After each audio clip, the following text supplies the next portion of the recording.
there are different examples, right? More dots versus short lines, right?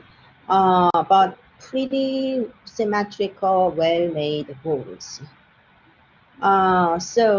Banpo is a name of town where a lot of these Neolithic potteries were excavated, and then they are pretty recent. They were excavated in the 1950s. So previously, people didn't know so much about these potteries. So where is Banpo? It is along the Yellow River, right? Yellow River. Banpo is here. And then these are other sites of Neolithic pottery. So you can imagine from early period, the Yellow River bank was a good place for people to live.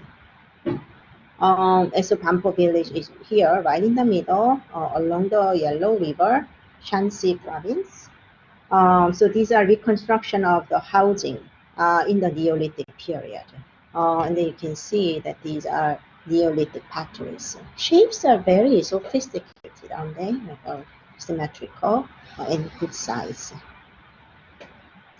So these are more readings. If you want to know more about the excavation sites, you can visit those websites.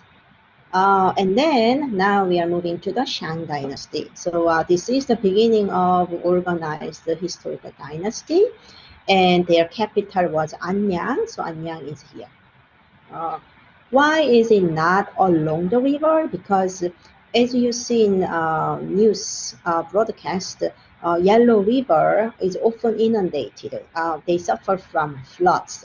And floods have both positive and negative sides. So they demolish cities and people suffer from the floods, right? But on the other hand, when the river is flooded, they also bring a lot of nutritious materials or fertile clay from the mountain areas down to the agricultural field. So it's like a double-edged sword. It's good because it makes the land fertile, but on the other hand, it's bad because people get killed or lost or houses demolished and so forth. So Anyang is not very close, right? So sort of away from the flood or inundation. So that's where the rulers of Shang Dynasty created a capital. And then at that time, in the early civilizations or ancient dynasties, Yangtze River areas were not very well discovered yet. So mainly civilization is along the Yellow River. That's why it's called the Yellow River civilization. So if you come to the Shang Dynasty, we don't have any surviving palace site, but we somehow conjecture that they made a stone-based or large buildings like this. So it's a better housing than prehistoric plant-based huts, right? And then you read about the bone and shell scripts. So this is from the Shang Dynasty. This is carved or inscribed on the bone. They use the large, like wide bones, usually like a pig's leg bones, those type of large animal bones, to record their inscriptions. Paper was not invented yet. Paper is invented during the Han Dynasty. So they were using these animal bone and shell materials for scripts. And these are sort of a pictograms, right, based on pictures, so that people can read. This particular character means king, right? And then this one means agricultural field. Again, you see the same character of king. So there are a lot of some natural disasters are recorded, or important political events are recorded. So that's why we vaguely know history of Shang Dynasty based on this.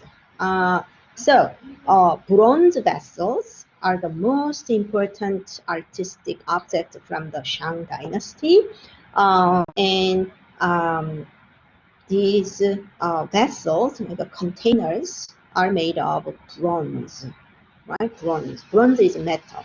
And when you make this metal exist in liquid, right? You melt it at a high temperature. You pour that liquid matter into certain mold, and then you let it cool. Then you are going to have this kind of sturdy metal containers or vessels.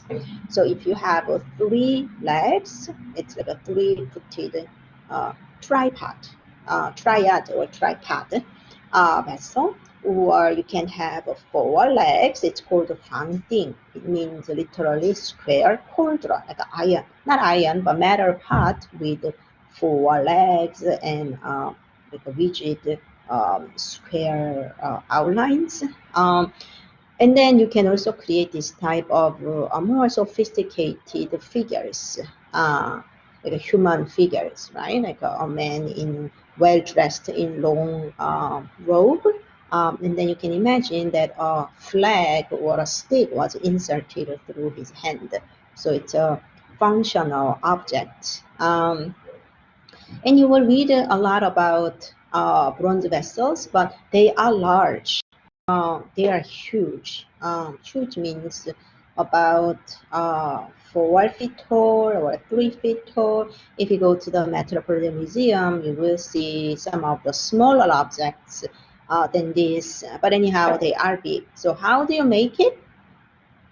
The name of the production is called piece mold technique. And the technique, something that you have to find out by watching a video or by watching some more readings. So I want you to find out what is piece mold technique. And you should be able to explain piece mold technique.